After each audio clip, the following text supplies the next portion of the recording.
naughty, naughty. You teasing me, you naughty, naughty. Very nice, very nice. Shut up. Okay, so as you can see, there's photos of myself as well. I guess I've done it for comedic effect. I didn't do it myself. Grace did it. It was her idea, but I was like, yeah, why not? So enjoy different photos and different stages of my life as a random sideshow. Okay, Valorant fundamentals. So, I mean, this introduction was mostly made for my notes, but I'll just read it out for the sake of this. Welcome to my Valorant fundamentals guide. I'm a coach in the Oceanic region looking to provide new teams with the basic knowledge to help them play in a team environment and make more efficient decisions. I've been coaching Valorant full time for over a year now, and these common factors have influenced performance of a player or team. There is a positive correlation with executing these fundamentals correctly and overall team strength. All right, from myself. All right, so fundamentals. So first we have map fundamentals, and this will mostly be a live demo, but I'll just read through what I've got here, and then I'll go into Valorant and we'll look a bit into it. So defensive favored or offensive favored, or priority, how many lanes in a map, flashing zones and pathing, green, yellow, red zones, early round priority. Do we prioritize site or do we prioritize mid, mostly on defense?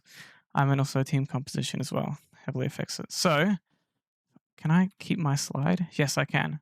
So I will look at Ascent for so offensive or defensive favored. So Ascent is actually defensive favored. And the reason for that is mostly team comp. So the team comp is, where are these spawning? These are tiny. That'll do. Hold on, I'm missing server. So the team comp is actually mostly quite defensive. You know, it's all about gaining information. There are aggressive notes in the comp, but there's only one duelist, and that's Jet. She only has one dash. And the rest of it's very supportive based. So it's actually more of a defensive map. And the reason for this, mostly, is because the offensive team, to get to any site, has to run through choke points. Really, really narrow choke points, right? And these narrow choke points are really easy to defend, you know, or even like through here, you know, trying to get into tree. They're all choke points, pretty much. Wherever they go, they got to go through a choke point, unless they somehow go through mid all the way up here. So it makes it a lot easier for defense because they don't necessarily have to make the first move, because then they'll be throwing away their advantage, right? And then we'll look at, okay, so what does the offensive have, right? Offense, right? Their advantage is orbs, right? What's good about this? Having orbs more often and having a good ultimate economy allows you to use your ultimates more often, right? And this is important because, you know, there are ultimates here. All ultimates here are quite useful. Obviously, you got KJ and Sova, which are really useful. And we can talk about how, you know, you can stagger ultimates or you can match ultimates. For instance, having Sova ult when their KJ has ult is really great because you can just counter that ult. But for instance, if you farm KJ early before they get Sova ult, you can get maximum value out of your KJ ult. You never be sitting on a lull where you have KJ ult and the enemy Sova has ult and you literally just don't want to use it because you feel like you can't, right? So that's important. So orbs is really important, right? And what's good here on offense is mid as well. So also what we'll look at is how many lanes is the map. So Ascent's very simple. It has one. I'm going to make this a little bit thicker. It's very tiny. Yep. Ascent has 1, 2. This is kind of split in a way. You could say 4 actually, instead of 3. But it has 3 main lanes, right? This one being a bit of a split lane because you can go deeper into mid or you can go into A. So we could consider this for a 4-lane map. But it's, for majority, it's a 3-lane map. You have mid and you have mains before you have anything else, right? Those are the first things that you can go to. Right? So that's also important to consider. The more lanes you have, the harder it is for defense. Right? For instance, there's 5 defenders and 4 lanes, right? Including a sentinel that allows us to put priority over 2 or 3 lanes, or 2 lanes, and then, you know, be passive on 2 of them as well. Right? So it's always going to be that gamble as well. And we can get early information.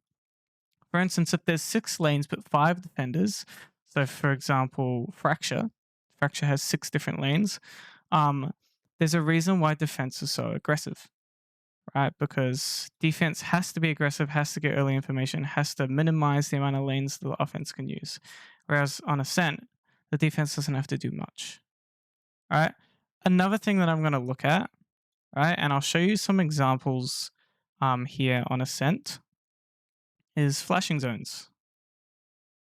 So I'll just use a yellow thick thing. All right, so realistically, what is a flashing zone? So a flash zone, all right, so this could be a flash zone here. All right, a flash zone basically means if you throw a flash and someone's in the square, they can't hide, right? You can guarantee that frag, right? For instance, right, you have Echo there, or that maybe he's in this corner and you flash him. He can't escape, right? Pretty much a guaranteed kill.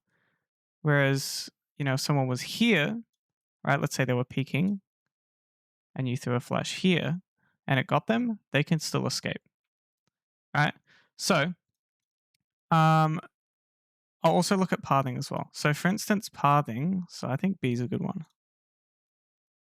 Pathing on B, generally, so you come through main, right, and you do this kind of pathing, right? Very simple, right? We're not going up to here.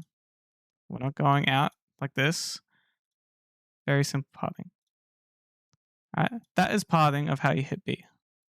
A is very similar, right? So you can have people going wide, you can have people going here, and you can have here. But generally, you don't path straight. You usually go right or left, right? You can play around gen, or you can play around like a dice, or even go up to jump up. Right? Otherwise, you're usually around switch, and those are the main zones. Right, so what we're going to do is we're going to do an interactive activity. So I want you guys to take Lotus. We're going to go Lotus. I'm going to launch a activity. I want you guys to hop in this. Give me 1 second. It's just loading up.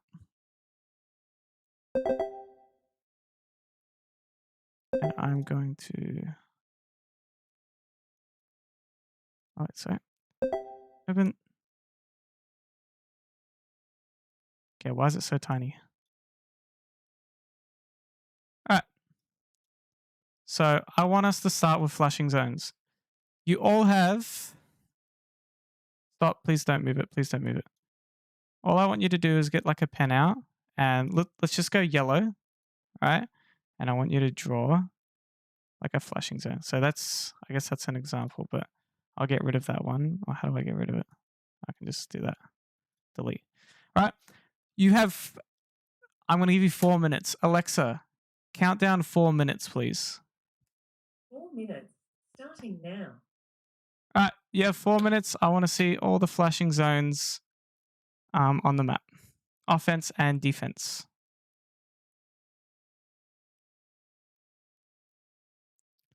So for instance, if people were watching this recording, this is something you can do with your team using a different map if you wanted to.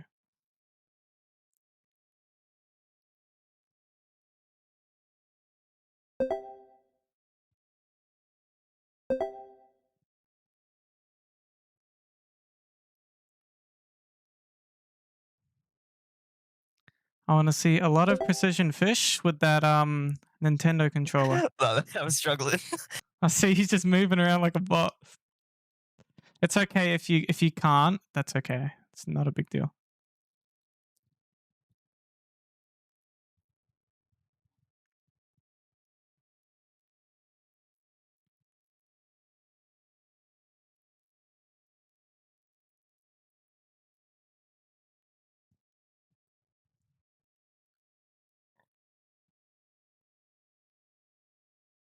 I'll be able to show you. I have a screenshot of flashing zones. Omen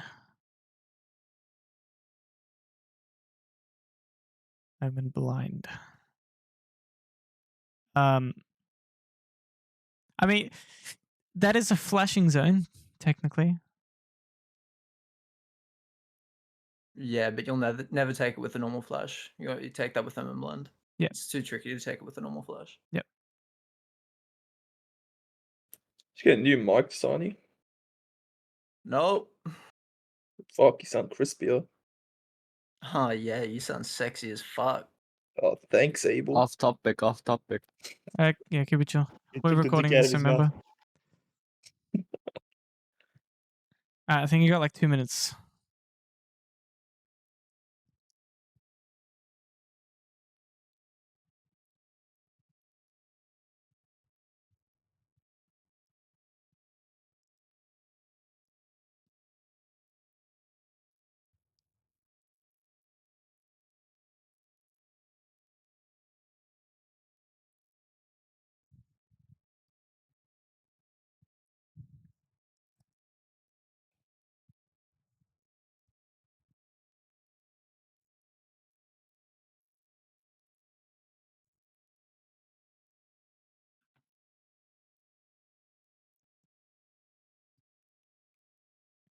Oh, one of them got disappeared. Oh wait, never mind. It's back. I'm surprised no one's put close stairs. If you flash into close stairs and they're on the right, they're dead. I mean, basically all of A side is flashable. A lot of it is, yeah.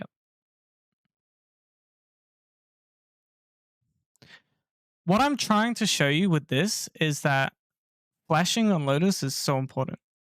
That's like a little side note, right? Whereas, there's other maps where it's not as important. Whereas Lotus is so key. If you have 2 flashing agents, even 3, like it's so hard for defense to even contest. That plays super passive. That's why Phoenix is very popular. I feel like in ranked on this, or I feel like he should be popular. I don't really play rank much, so I don't know for sure.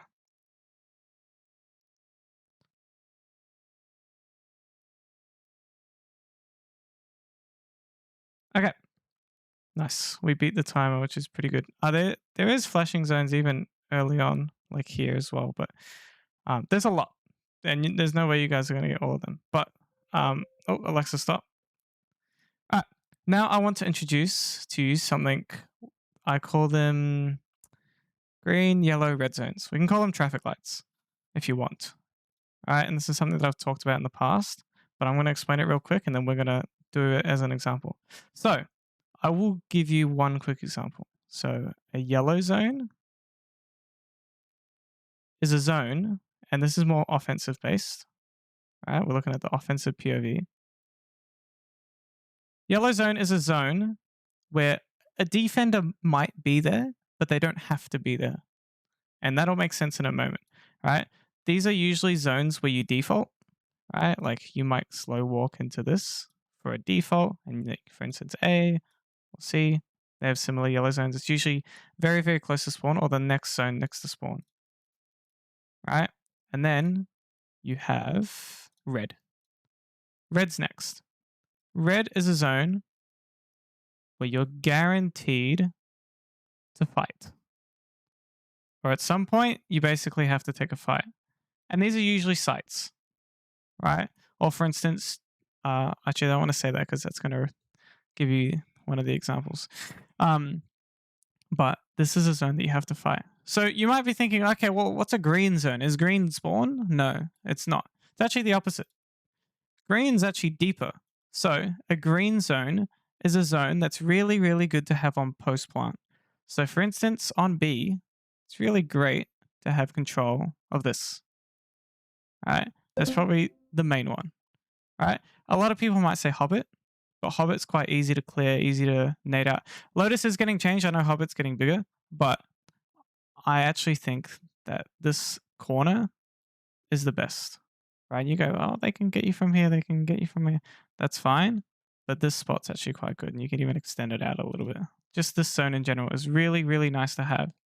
Right? A zone that you probably don't want, I'll just use blue for this example, is top site. You only really take top site if you have numbers, or if you're doing it, as part of your strat. Okay, I want 2-3 people pushing top site. We're going to push into their spawn, like really aggressive.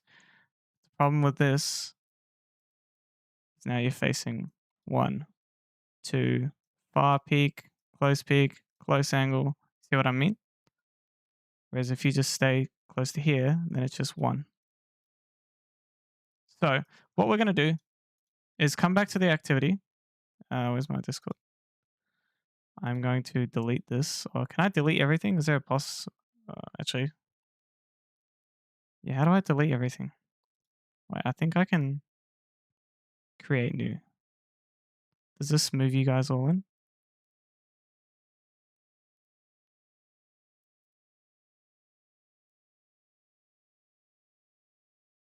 Why aren't you guys with me? How do I move you guys here? If I stop. Oh, I can only join. Fuck's sake. How does this thing work? Okay. Oh, I'm back in. What? Are you guys seeing this as well? Any confirm? What exactly are we trying to see? Ascent. Yeah, no, we're not on Ascent, we're on Lotus. Can everyone tick the 3 lines and see if you can switch?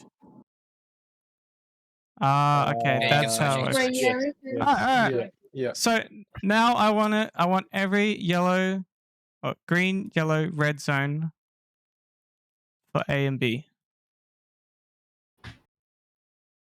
I will do mid.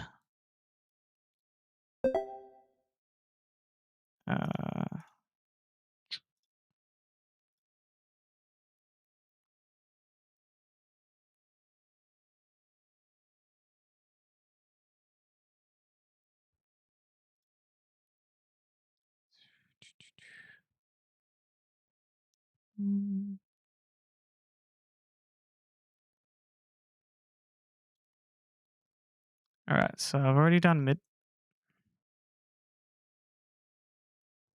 Yep, that's mid.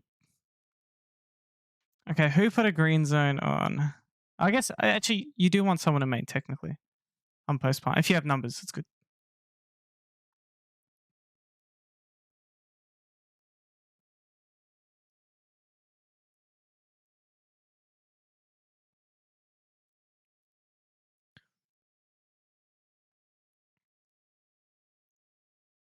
I want you guys to keep it super simple, by the way. So I want 1 red zone, I want 1 yellow zone, and I want 1 green zone. So you guys need to choose amongst yourself what you think is the best. I've already done mid. Yellow, red, green.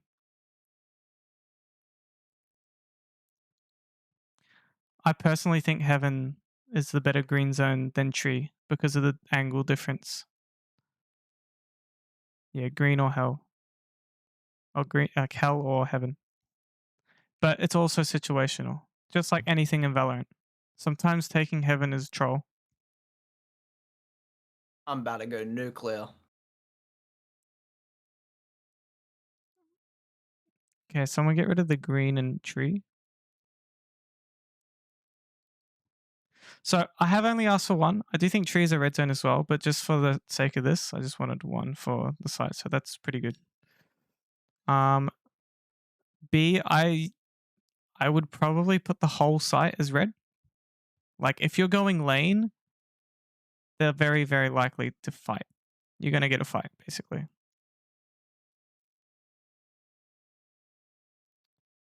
And for this one, for B, I'll let you have 2 green zones. I think backside's okay. I think main's very important to have.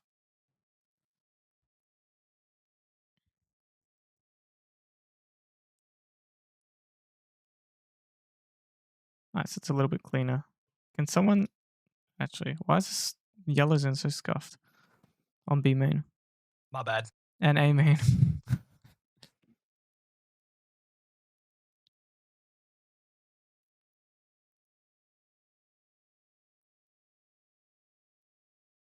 Okay, I'm pretty happy with that. Nice. So this is something you can do with your teams on your own. You can, when you look at maps, you can do theory sessions and you can look at, okay, what are the yellow zones? What are the red zones? What are the green zones?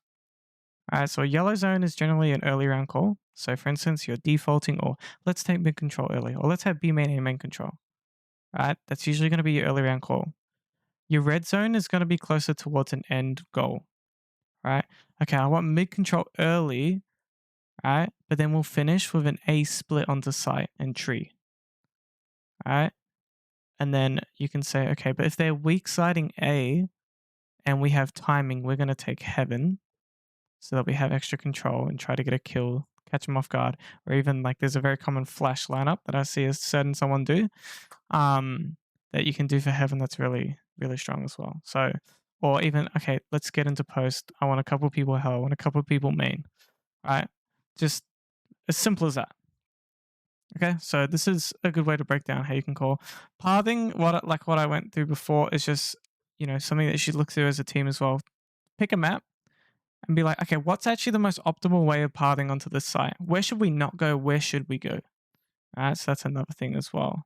But yeah, when we look at maps, we want to look at the orb priority. Who has orb priority? Bind. Who has orb priority on bind? Everyone should know this.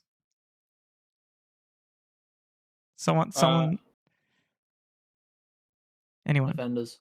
Defenders. Yeah. Very, very easy way to farm orbs.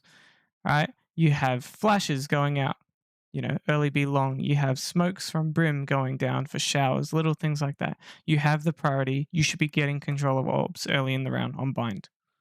All right? That's a good example. All right? Okay.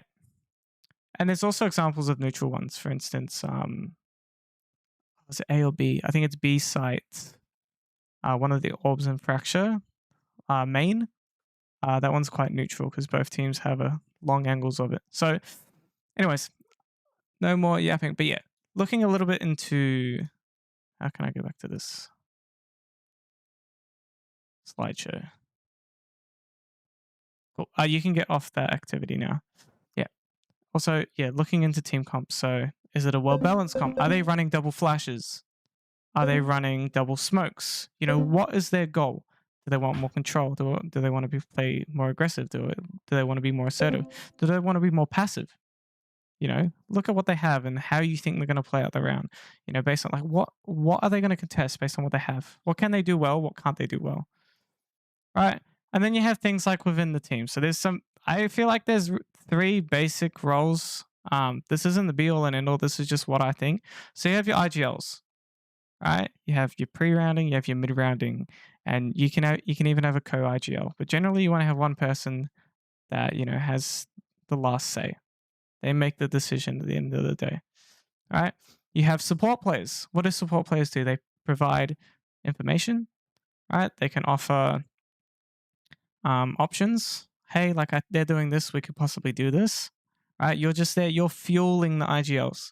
You're the extra set of eyes and ears. To really round it out.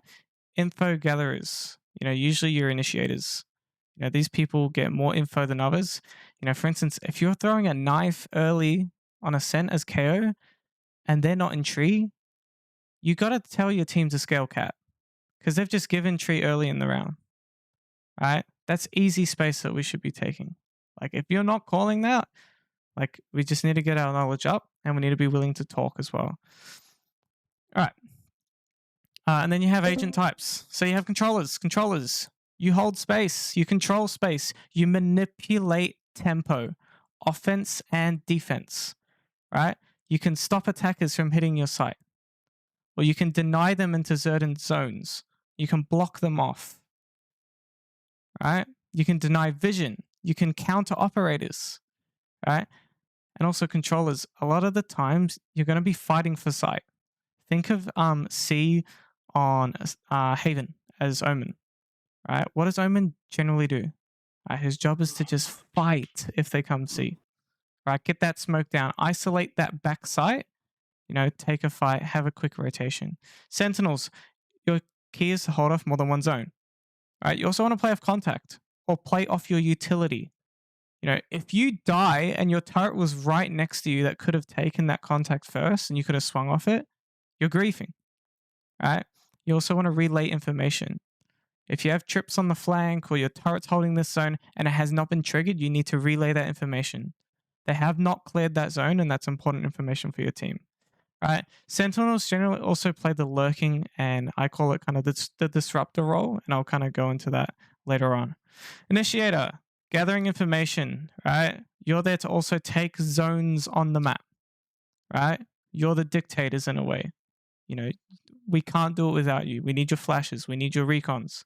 We can't just take these zones dry. You are so crucial. You know, and in that is clearing space. You know, again, using flashes, using util, using recons, you know, using your drone to be able to clear space. Super important. Duelist, you're there to initiate contact. You're that first guy. You're taking that first gunfight. You know, take risks when you need to be. If we need someone to be aggressive because we're a man down, duelist. Generally the case, right? Your duelist is generally going to be your best aimer. And they're going to have utility that helps them get good gunfights or escape, you know, things like that. You're also there to hold angles and be a site entry for the team. Right? Very basic, but very important to know. Now let's go into communication. So we got some do's and don'ts. So communication criteria. Do be clear and concise. All right? Important.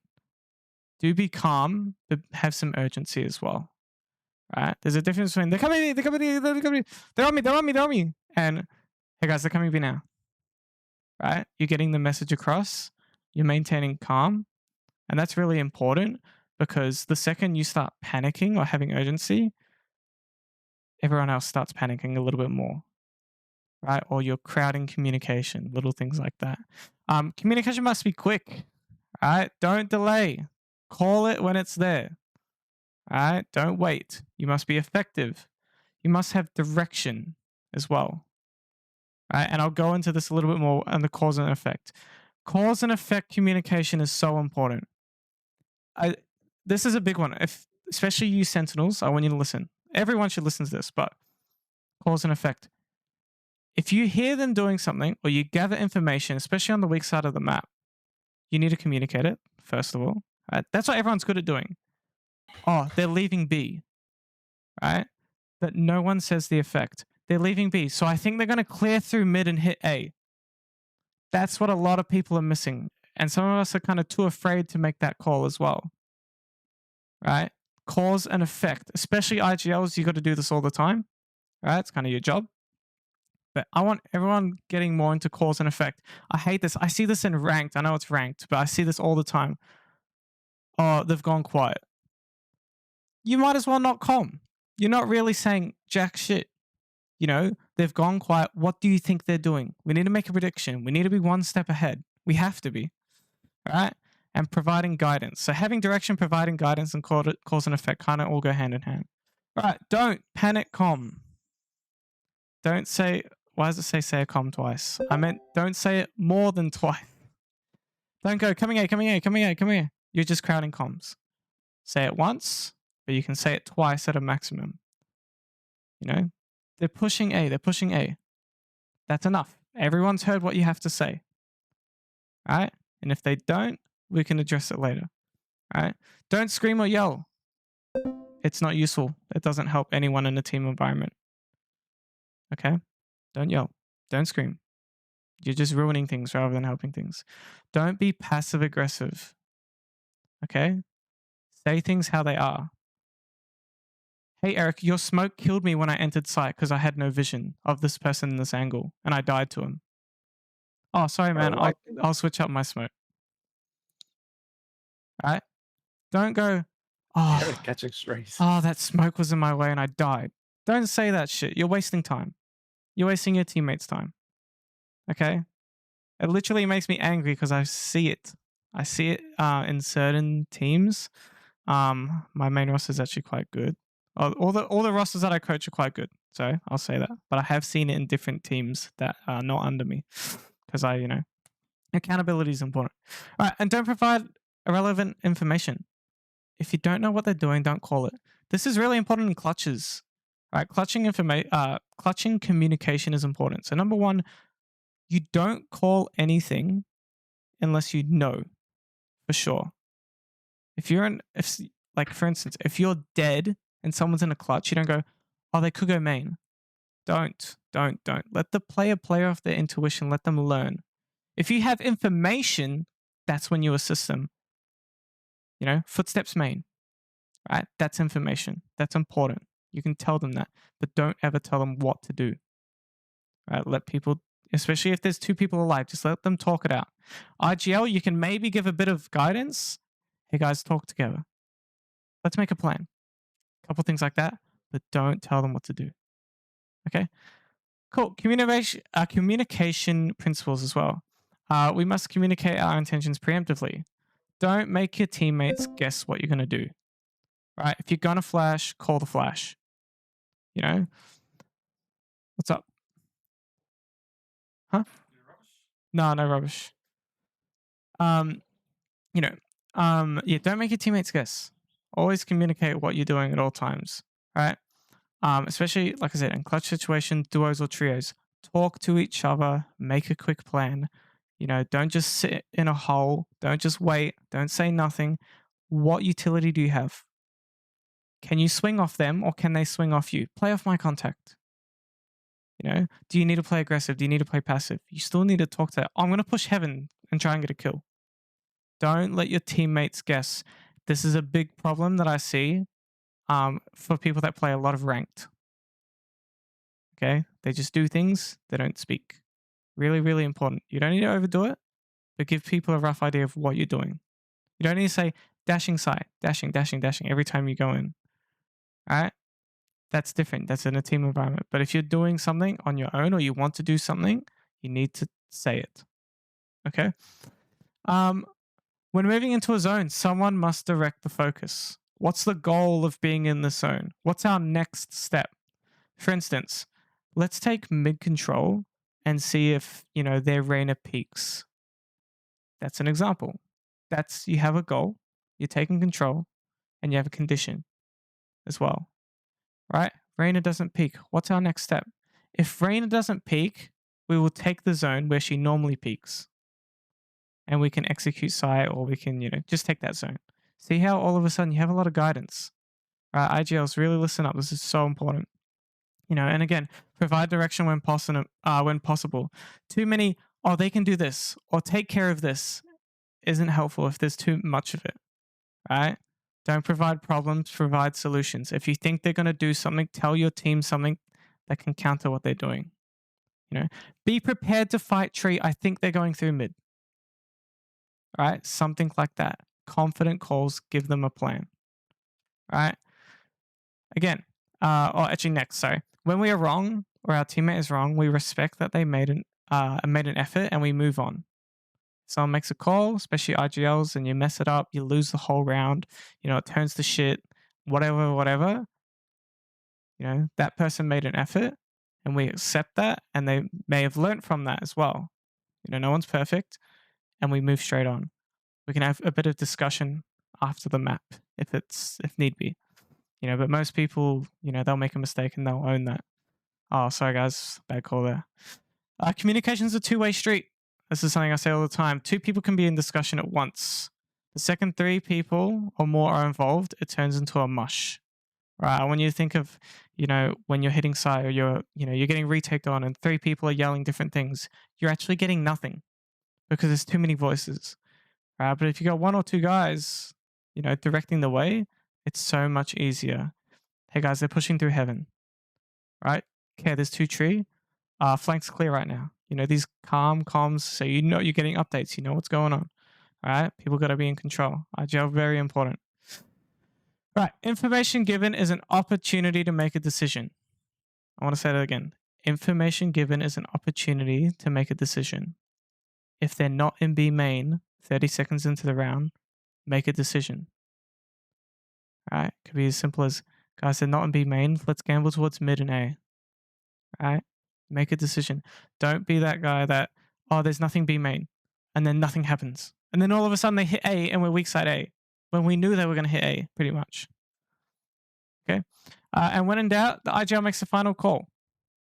Right? Don't be afraid to trust each other if someone thinks they have a play. So everyone contributes. Everyone can call plays. Actually, the best environment is when you do call plays like that. Okay. We also have types of communication. I'm not going to go through these. If you want, have a quick read, maybe after the session. But the most important ones are general comms. So agent location, if they're tagged. So when you die, pretty much. Cause and effect. I hear nothing, which is a cause. So they may be rotating or rehitting site, which is an effect. Right? So important. We need to be confident to make decisions, even if we're support players. Do not be afraid, because the longer you just hold out, and the better your team gets, and you start versing better teams, and all their support players are making a lot of different calls, you feel like they always know what you're doing. Right? Suffocate the enemy. Don't be afraid to make a call.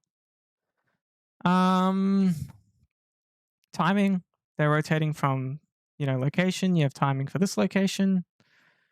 Utility one is so underrated, so underused.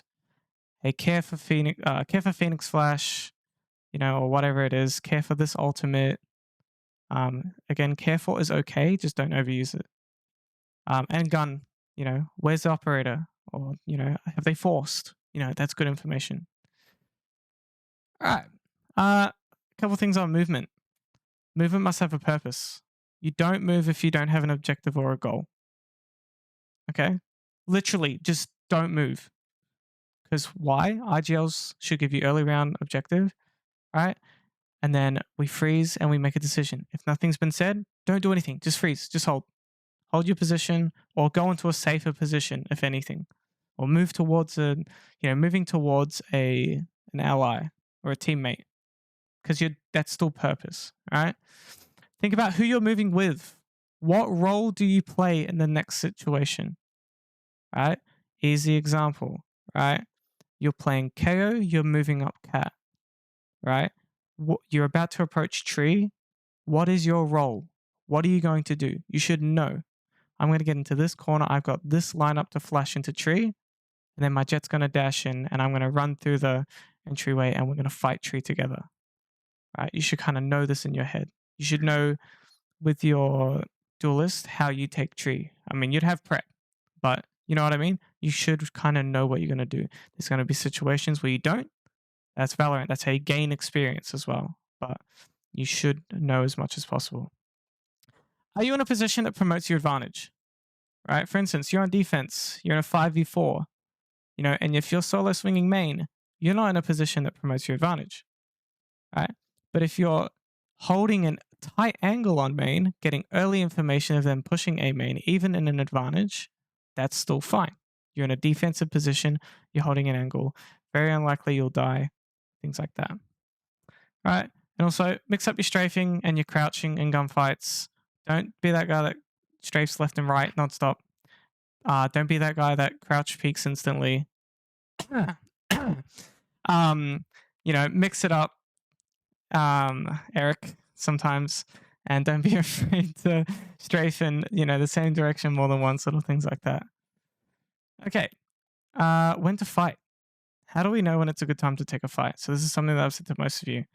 When our odds of winning the fight is higher than winning the round.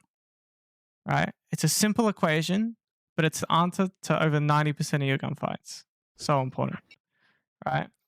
So I've put like a little equation here for people that prefer like maths, I guess, over words. But odds of winning gunfight more than odds of winning round equals take fight. Okay. Very, very simple. All right. So what variables affect your odds of winning a gunfight? So you have things like angle advantage. All right. So I've got a screenshot down here that's, displays angle advantage. I know you all know angle advantage, but just going over it for the basics. Basic fundamentals. It wouldn't be a fundamental class if we didn't have angle advantage in here. Angle advantage is when you peek, the closer you are to a wall, the earlier the opponent sees you, and vice versa. Right? So if you're holding an angle, like this jet, I know they're the same color, but this jet here, you're further away than this angle. This is advantageous. You have a high % chance of winning this gunfight because you see this jet before she sees you. And it might be a small margin, but you still have that advantage. And there's some really, really good angles. There's a couple on Pearl, actually, where you can see people extremely early and mid that you can utilize. Utility, playing off a flash or a stun, holding a smoke, playing off a drone or a scan through a smoke, little things like that. That increases your odds of winning a gunfight. Man advantage, swinging with a teammate or offer teammates contact. This is super underrated. So one thing I always say is, regardless of the situation, I always encourage double swings. All right, when in doubt, double swing. If you don't know what to do, double swing. All right, want to take a zone, double swing. All right, do something with a teammate. Don't go alone. Gun advantage. Based on the range, some guns will be better off against others. All right, for example, a Spectre versus a Vandal will lose in long range. Right, but this isn't always based on how expensive a gun is. A Sheriff will beat a Spectre long range. Right, just easy as that. You know, there is a positive correlation between gun price and range, but it's not always the case. And lastly, this is a big one, confidence and skill. You know, the best way to win fights is to be confident of your skills. If you beat someone regularly, a 50-50 can turn into a 60-40 just based on this variable. Right, all of a sudden you're winning more gunfights just because you have the confidence to take them. Okay, so that's some general ones. Now let's start going into the pre-round. So we've got attack and a defense here. Right, this is another place where people should listen, because a lot of the time pre-round's wasted or not used as efficiently as it could be. So IGLs and teammates, you need to have this kind of checklist going in. Right, so especially attack. I'll talk more about attack because it's more important. Right, so first we need to look at economy. What guns do we have? What guns do they have? Right, and if you know it's a buy versus buy, we don't need to talk about it. We know buy versus buy. But if they've got something different to you, you need to know. Right, ultimate orbs, ultimate economy. What ultimates do they have? What ultimates do we have? Right, what can we use this round? What can they use this round? How can they counter us? What zones will be better for us depending on what they have? What ultimates are they one off? Are they going to contest an orb? Little things like that. Enemy observations, right? So obviously round one, can't really say anything, right? That's when you call just the basic strat. But, you know, as you go through the game, observe, what does the defense do? Do they rotate really fast, or are they really stagnant, right? They don't like to over-rotate. They're worried about the push and pull, right? Little things like that. Make observations. Oh, this person's always lurking, or they always have this timing, or they're always going into the zone, whatever. Or they always entries the same dash. I'll pre-fire him, whatever it is. All right, always talk about it. I mean, the pre-firing is probably more for defense, but negligible. Okay, early round spacing. So basically, what are we doing in the early round? What yellow zones are we taking? What are we contesting? Are we hard hitting? Who knows? This is where the strategy and the adjustments, right? Adjustments are important because you might have a strat and it didn't work, but you need to adjust it according to who you're versing or the team comp that they have to make it work. Right? This is where strategy goes, and then your end goal. What is the goal? What are we working towards? This one is so important. I hate it when I see, guys, let's just run a default and we'll kind of see what they do, and then, you know, we'll make a call off that. I don't like this. You know, for instance, all right, we're going to take early mid control, right? And we're going to pressure all the way up mid, right? We're going to see how they react to not having mid control and if they rotate or not. If they don't rotate and we know what the weak side is, we're going to finish that site, right? If we don't know what weak side is, we're going to split A. Right, see how you kind of know what's happening throughout the whole round. Oh, and Sensi, I want you to hold space here, you know, blah, blah, blah, blah, blah. And you can talk about tempo as well. Defense is very similar. Economy, ultimate economy, enemy observations. What is the enemy doing? Are they hard hitting a lot? Are they push and pulling a lot? You know, are they late lurking a lot? Little things like that. What's our early round objectives? What's our strategy adjustment? You know, are we going to try to take A main really early? You know, are we DRXing? Like, just, we got to always have something. I don't want to see, you know, yeah, okay, default defense. Let's just see what they do. Nah. The reason why I say this is because you might verse teams now that you don't get punished, but you go higher and higher and higher. These guys are running a different strat every round. Okay? Cool. Now, let's look into attack. So, what's a default? I mean, I have it all on here, so I won't ask, but a default is pretty much 2 points of pressure. And then usually it's a 2-2-1, and your 1 is going to be your solo, which is generally a Senti or someone that can play off utility or play super safe. Senti, again, don't solo swing in the solo. You just need to hold your space. You just got to make sure they don't push your zone. That's all you got to do. right? You're just keeping control of zone. For instance, Haven, try to keep mid control if you can. But if they break your turrets, that's fine. Give it to them, right? You're the solo. Don't die, right? So that goes into, we're trying to play contact. We're trying to punish enemies if they aggress into us. That's the key. Oh, they're getting impatient. They just push the A main. All right, let's gun them down. Dead. All right, let's group. Hit site. Boom, done. All right, no dangerous positions. Again, no solo swinging. If you're the solo and you're swinging early, you're griefing. All right, noting agent positions. If you're on Ascent and you see Jet and KO on A, they're strong side A, 100%. If they're contesting main, they're in a default defensive setup, like 99 times out of 100. Because why is the Omen going to be on B if they can't play off any aggression? Okay, so just think about that. The Omen might be mid. Who knows? Passively contest yellow zones. Understand what information the enemy team has and doesn't. This is super underrated. The amount of times I see teams, they get A main for free, but they don't talk about, oh, we actually have A main. They don't know we're here. We can just group right up to the corner of entry site and just explode and destroy them. Right? Always talk about, what do they know? What would they do in your situation? Cool. Roughly 30 to 45 seconds into the round. So you want to default for about 30 to 45 seconds generally. It can be quicker. It's based on contact. But especially by that 45-second mark, which is about 55 seconds left in the round, we have to know where we're going, where we're finishing. We have to know an objective. Right? That's a lot of time, though, to gather information, understand what they're doing.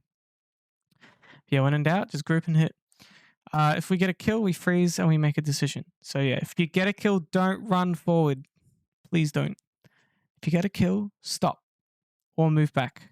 Those are the two options. Unless someone's called. If we get a kill or contact on A main, we push. Like straight away, we take that timing or whatever. All right? Unless it's communicated, we just chill and we keep it simple. All right, side hits. Everyone plays a role. You got your entry, you got your refrag, you got your flasher, you got your support players, you got your planter. All right, really important. Timing is key. All right, timing is so important on site hits. If they know your A main super early, all right, you're not going to have good timing. They're going to have rotates. All right, but if they don't know you're there, you're going to have great timing. If you got a lurker on the map and you're rushing A, you're griefing. You know what I mean? Like, don't waste your lurker's time. If you've got a lurk on the map, utilize them. Okay, allow them to do their thing. You need to give them space. You need to respect them. Okay? Note what agents are on site. All right? Who are we running into that we know of? Right? And are they contesting us? Or do we think they're going to contest us? Or do we think they're going to play for retake? Consider what positions. And this goes into, are we hitting strong side or weak side? Okay? All right. Lurking. Lurking, fast pace versus slow pace. I want you to mix it up. We had a scrim recently. I think it was literally last night or the night before. I can't remember. But there was a round. I said, Dynasty, I want you to have some fast lurks, right? And we were playing split. This dude literally on Cypher, 10 seconds into the round, walks up ramp by himself, gets a kill, right? Walks back down, peeks screens, gets a kill. 2 kills off a lurk. And they're like, what the hell? Why is there Cypher there so early when they're pressuring B in mid? Right? He actually had a really good map. He dropped like 30, didn't you? 28? Something like that? Something crazy? Something like that, yeah. Like 28 and 11. Something nuts. All right. Lurking, you're a disruptor. All right. Lurking isn't, oh, I'm just going to chill in my hidey hole play like a rat. You're disrupting the enemy. Stop rotations if you want. Get good information, right? Your team's in A main, but they haven't hit, and you hear them all rotating. Take some space. Hey guys, back off. Just come B. I guarantee you, I'll get them as they rotate back. I'll get into a good position. I'll get them, I'll try to go for 2, whatever it is. All right? Punishing enemies also for pushing aggressively alone. Again, you're playing off that turret contact or whatever it is. If you're the Senti, you're swinging, you're getting that kill because they aggress too early into the round. Okay. Ecos. I also call Ecos Vegas. especially for you Neptune guys. I call it Vegas. Don't waste your Vegas rounds. What's Vegas? Vegas is a round where it's like a thrifty, basically. You have less money, the opponent has more. They got better guns, they probably have more utility. You know, it's going to be a lot easier for them. Don't waste them. Really important. I want you to think of it as a free round, right? Or a free opportunity to gather pattern recognitions, right? You know, is there someone on the map that always rotates early? Or do they not rotate?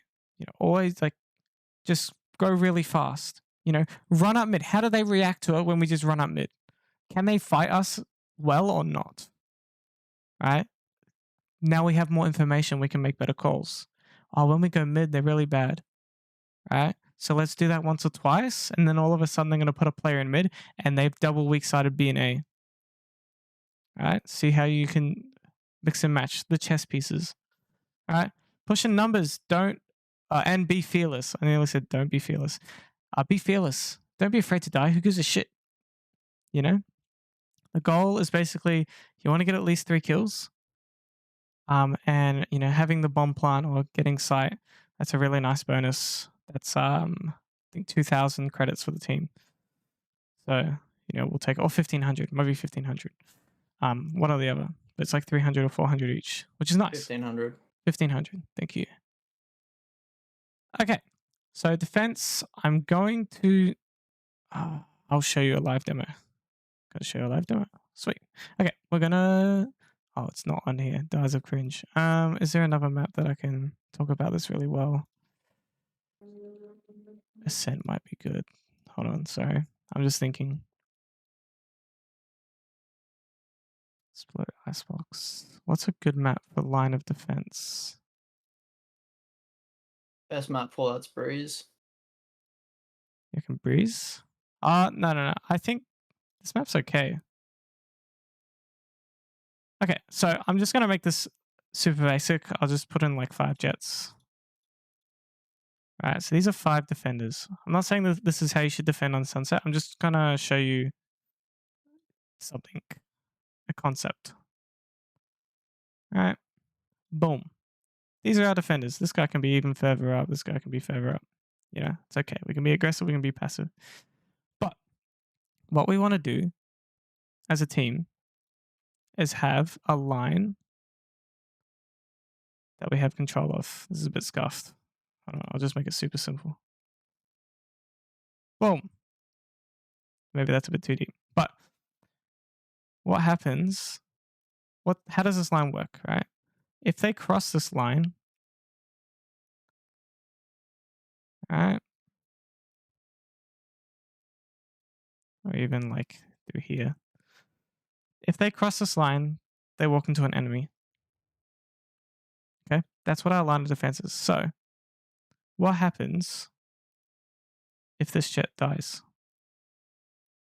This jet's dead. Boom. What happens to our line of defense? All of a sudden,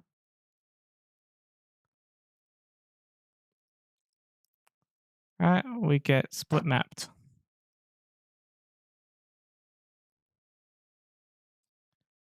And what that means is enemies can now split through our line and not be contested. All right, so what can we do about this? All right, so we can utilize things like if we have a Cypher, we can utilize trips. Trips are like a 6th man. If you're playing Cypher, 6th and 7th man, or even KJ, 6th and 7th man. All right, utilize it that way. All right, but this is what we want to keep. So, I mean, this map, again, is not a great example of how you should do this, but for instance, they're going to hit B, right? And we have all our offensive players here. We need to keep our line of defense while rotating, right? So, like, for instance, this person has to go help, right? This person can stay here, or these people can stay here. But all of a sudden, we need to pick up mid, right? And we might go to this side for a safer angle, right? And all of a sudden, this person needs to come back, right? But they still have an angle. We still have a solid line of defense. There's no holes. I know that's not very clear. Like this person covers mid.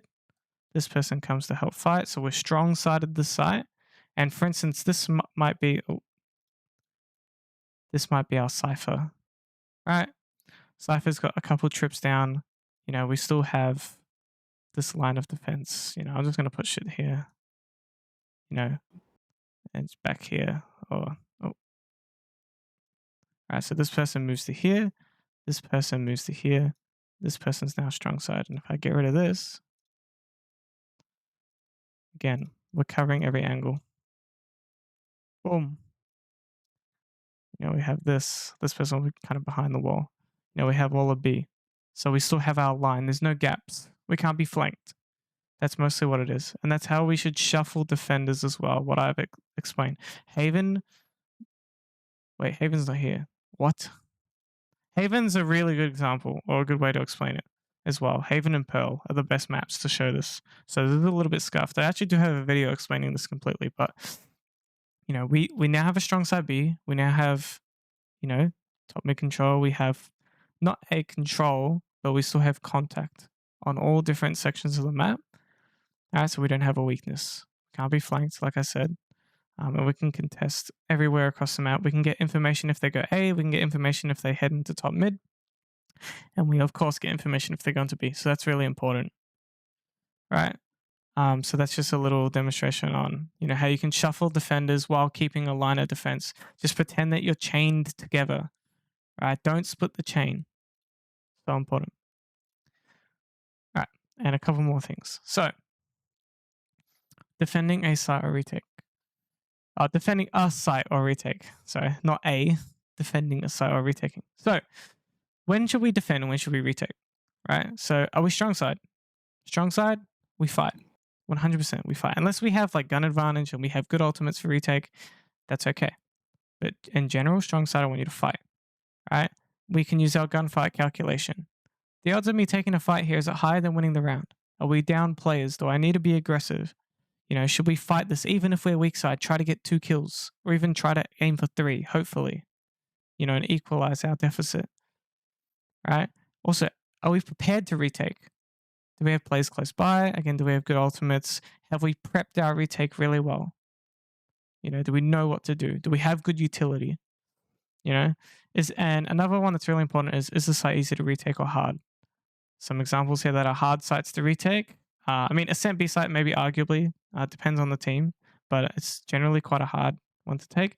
But Bind B site is very hard to take. Pearl B site, very hard to retake. So things to consider. And then, you know, for instance, retaking on A on Bind is a lot easier than B. So we don't want to give B so easily. That's why you always want to try and fight for B long or get some early control. Right. And the last thing, IGL's call or the pre-communication between the players. If they come, we're going to fight this. Right? But I hate it, right? When I see people on Ascent B site, for instance, you know, you got your KJ and your Sova, right? KJ's in like lane and Sova's in CT. You're split. You're going to get smoked off. All of a sudden, Sova, or am I getting this mixed up? KJ is alone on lane. 1v5ing. You just basically lost a life. You might as well 4v5 the round. Right? But if you're in on stairs, now you've got to fight. Right? So you want to be in a position where you can contest with your teammate. And if you're not, you need to tell them. I'll fall back to back site. Just fight for your life. Right? Just try to get one and then we'll play the retake. Talk. Right? Gambling. So on defense, when should we gamble? Right? We should gamble when we need to leverage a disadvantage. So when we have worse guns. When we're on an eco. Right, for example. Or we have less players alive. Another example. Right? We should also gamble when we have a read. Right? Pattern recognition. If we stop them at B main, I want us to 3-stack tree because that's where they're coming and we're gonna fight. Right? I say that a lot because 9 times out of 10, when you stop a team in B main, they literally they clear out mid and they go cat. 9 times out of 10. And it's so funny because I see it coming, but I just don't call it fast enough. And that just comes down to a bit of experience and knowledge. And then, yeah, intuition. What kind of intuition? Intuition kind of comes down to having a read. based off experience, I think they're going to do this. I feel it, or I feel like I can do something here. Trust yourself. You're going to make mistakes, but you might be right. Okay. Now we have some team environment fundamentals. So off attack, off defense. This is like expectations that you have when you're in a team. All right. Show up on time consistently. People are taking time out of their day to contribute as well. This is a collaborative task. You're on a team. Be on time. Be early. Be 5 minutes early. Always be that person that's ready to go. Oh, yeah, I'm all warmed up. Oh, yeah, I got my 8 hours sleep last night. I'm ready to focus. All right? Don't go to bed at 4 a.m., wake up at 7 a.m. when you got to scream the next day. I know it's not that deep. It's just a game. But at the same time, you got teammates that want to achieve something. Right? Don't waste their time. Bring your best self as much as you possibly can. Be present. Right? Be present. Really easy. That comes down to getting good sleep. Right? When you're tired, everything's kind of happening and you're chilling and you're not focusing. Oh, what are they doing? What are we doing? All this kind of stuff. Play with intensity no matter the opponent. Right? If you're versing someone shit or someone really, really good, same intensity. Make the same decisions, have the same habits. It doesn't matter who you're versing. What matters is what you do, and that's how you get consistent. Right? Because essentially you're just practicing the same thing. You're getting better and better. Your decision's getting better and better. Right? You're developing these habits. But all of a sudden, I'm versing an easy person, so I'm just going to swing solo by myself because I know I can kill them. Sure, that's great. You got to kill. Right? Do it once or twice. Do it a couple times if you know you can win that fight. But do it if it's smart. If you got a teammate next to you and you're solo swinging, let's be real. Come on, we need to make better decisions than that. Okay. Respect each other enough not to waste each other's time. That kind of comes under everything else that I've been saying. All right? Got to be punctual. Got to be present. Do our thing. All right? Create influential habits. All right? So have the same reactions regardless of who your enemy is. Consistent decision making, like I said before. But influential. Right? Be that person that brings energy. Don't be flat. Right? Feed off each other. Have fun. The more you put into it, the more you get out of it. The more excited you are, the more ready to go you are. The more fun you're having, the better you're going to play. But you can't have fun like that if not everyone's on the same wavelength.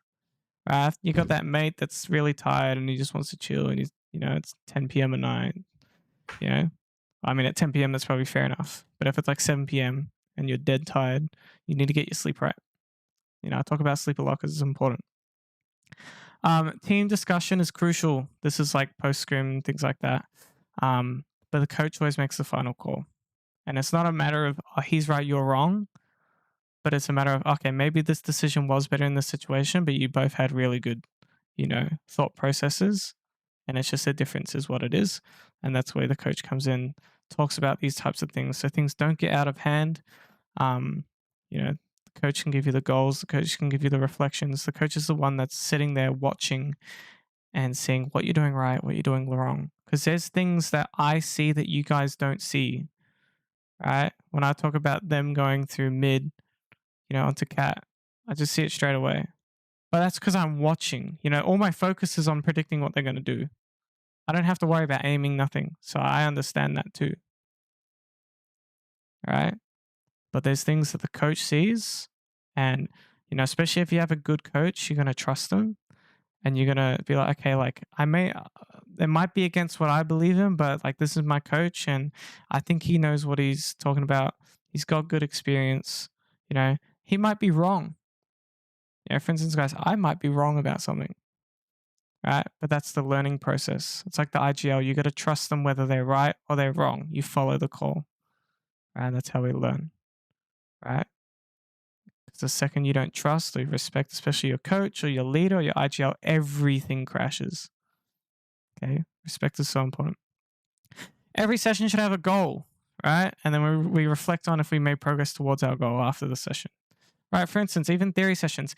Our goal is to have 6 attack strats that we can cycle through on attack, so we can use them twice per half. you know, and we can always be doing something different and mixing it up. Boom, you have a goal for your theory session. Little things like that. All right. And then don't underrate doing the reps on your own. Okay. I come from a background of like basketball and sport. And the players that were the best were the ones that when it was weekends or when you were on break, all they did was get up at 7 a.m. and practice. You know, I'm not saying you got to do that for Valorant. It's different, right? Different environment, right? But there were days where I would get up at 5:30 in the morning on a Tuesday and Thursday to get extra practice in. I was playing 4 casual games a week on top of my representative game, right? I was putting in so much work. And because of it, I became skilled, right? And I was reliable and I was a good player, you know, and I made it up to higher levels, right? If that's your goal, you want to be higher and higher, you want to be top 8 in the continent, you want to go play overseas, right? And it's a Saturday night and you're out drinking, you might be wasting your time. All right, be obsessed. Don't be afraid. It's not for everyone. I understand that. But especially if you really, really want to improve, you want to do something, just be a bit obsessed. You know, don't be afraid to do reps. Do the work all the time. That's for those of you that have big aspirations. You know, some of us are here to just challenge ourselves a little bit, have more fun. Maybe we think, oh, we're probably not going to be a pro, or we don't want to be a pro, or whatever it is. We just want to get good experience, challenge ourselves, have a fun environment, you know, and try to achieve something. That's perfectly fine. Perfectly fine. All right. Even then, still, you know, put in some reps. All right. Cool. Thank you. That's done. I can end my recording now.